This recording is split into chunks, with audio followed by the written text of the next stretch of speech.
دوسرا عمل صالح، وہ علم، وہ عمل جو صالح ہو، اللہ تبارک و تعالیٰ کے ہاں وہ قبول ہو، نبی پاک صلی اللہ علیہ وسلم کی سنت کے مطابق ہو، وہ عمل اللہ کے ہاں قبول ہے۔ نفس عمل کافی نہیں ہے، آپ عمل کے ڈھیر لگا دیں، لیکن اگر سنت کے مطابق نہیں ہے، شریعت کے اصول پر جب کسوٹی کے مطابق نہیں، تو وہ رد کر دیا جائے گا۔ دیکھو قرآن کریم میں سورۃ الغاشیہ میں اللہ کیا کہہ رہے ہیں؟ حل اتاک حدیث الغاشیہ وجوہ یومئذ خاشعۃ عاملۃ ناصبہ، کہ بعض چہرے ایسے ہوں گے جو ڈرنے والے، ان کے چہروں پر فکر آخرت کو خوف طاری ہر وقت۔ خاشیہ، عاملہ، عمل کرنے والے، اتنا عمل کرتے ہیں کہ دنیا کے سارے دھندے چھوڑ کے ہر وقت عمل میں ہیں۔ ناصبہ، اپنے آپ کو تھکا دیا انہوں نے اس عمل کے اندر، تھکا دیا ہے۔ ان کو حکم کیا بتا رہے ہیں؟ وجوہ یومئذ خاشعۃ عاملۃ ناصبہ تصلی نارا حامیہ، یہ کل روز قیامت میں دہتی آگ کے اندر گریں گے۔ عمل بھی کیا، خدا خوفی بھی ظاہر کی، اور تھک گئے اس عمل کرنے میں، لیکن آخر ملا کیا؟ جہنم۔ کیوں؟ اس لیے کہ وہ عمل صالح نہیں تھا، وہ عمل صالح نہیں تھا، وہ عمل غیر صالح تھا، وہ غلط عمل کر رہے ہیں، وہ راہبائی بن گئے، جنگلوں کے اندر بیٹھے، کراڑ بن گئے ہیں، پنڈت بن گئے ہیں۔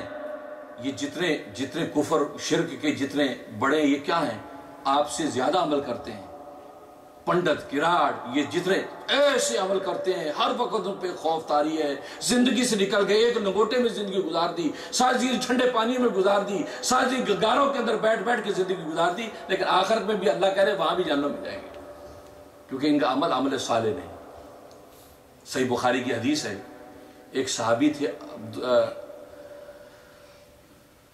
عبداللہ بن عمر ابن عاص، عبداللہ بن عمر،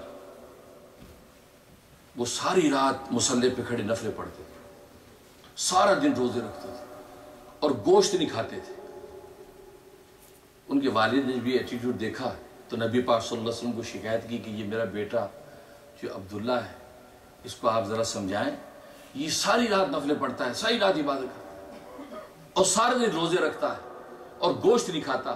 اور گوشت نہ کھانے کی بات سمجھ لیں، اس زمانے کے اندر یہ تصور تھا، زمانے جاہلیت میں، کہ روحانی قوتوں کو بڑھانے اور ترقی کرنے کے لیے گوشت کو ترک کر دینا یہ ایک بہت بڑی عبادت سمجھتے تھے۔ تو عبادت کے طور پہ گوشت کو ترک کرنا یہ شرک ہے، گناہ ہے۔ ویسے آپ نہیں گوشت کھاتے، ڈاکٹر نے منع کر دیا، اور وہ مراد نہیں ہے، لیکن اس کو عبادت کے طور پہ سمجھ کے گوشت کو ترک کرنا، یہ اللہ کی دی حلال چیز کو حرام کرنا ہے، اور قرآن میں کہہ دیا اللہ کی حلال کو حرام کرنا کفر ہے۔ نبی پاک صلی اللہ علیہ وسلم بلا لیا کہ تمہارے بارے میں ایسی خبر ملی ہے کہ تم ساری رات عبادت کرتے ہو، کہ جی یا رسول اللہ۔ سارے دن روزے رکھتے ہو، جی یا رسول اللہ۔ تم گوشت نہیں کھاتے، جی یا رسول اللہ۔ پہلے آپ نے میک شور کر لیا کہ ہاں خبر صحیح ہے، اب آپ نے ڈانٹا، کہا کہ یاد رکھو عبداللہ، ان لجسدک علیک حقا، تمہارے جسم کا تم پر حق ہے، ان لعینک علیک حقا، تمہاری آنکھوں کا تم پر حق ہے، ان لزوجک علیک حقا، تمہاری بیوی کا تم پر حق ہے۔ آپ نے ڈانٹا، ان لنفسک علیک حقا، تمہاری جان کا تم پر حق ہے۔ اگر تم اسی طرح کرو گے تم کمزور ہو جاؤ گے، تمہاری آنکھیں اندر گڑ جائیں گی، تم ہڈیوں کا ایک پنجر بن جاؤ گے، تم کل کو اللہ کی عبادت کی بھی قابل نہیں رہو گے۔ یاد رکھو تم وہ کرو جو میں کرتا ہوں، میں کبھی روزے رکھتا ہوں، کبھی افطار کرتا ہوں، میں رات کے 3 حصے کرتا ہوں، ایک حصے میں اس جسم کا حق پورا کرتا ہوں، ایک حصے میں اپنے بیویوں کا حق پورا کرتا ہوں، اور تیسرے حصے میں خدا کے سامنے مصلی پہ کھڑا ہوتا ہوں۔ گویا کہ نبی کی سنت لمٹ سے آگے بڑھنا، اس کا مطلب تم غلط راستے پہ جا رہے ہو۔ عمل صالح رہنا چاہیے، اگر تم سے تجاوز کر دو گے، ان اللہ لا یحب المعتدین، اللہ حد سے تجاوز کرنے والوں کو پسند نہیں کرتے۔ ڈانٹا۔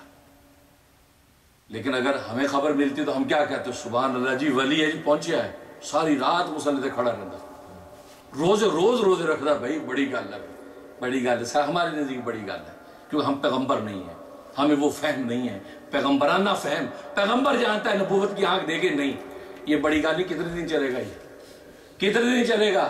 اور فرما دیے نیند پوری نہیں کرو گے تمہاری آنکھیں اندر گڑ جائیں گی۔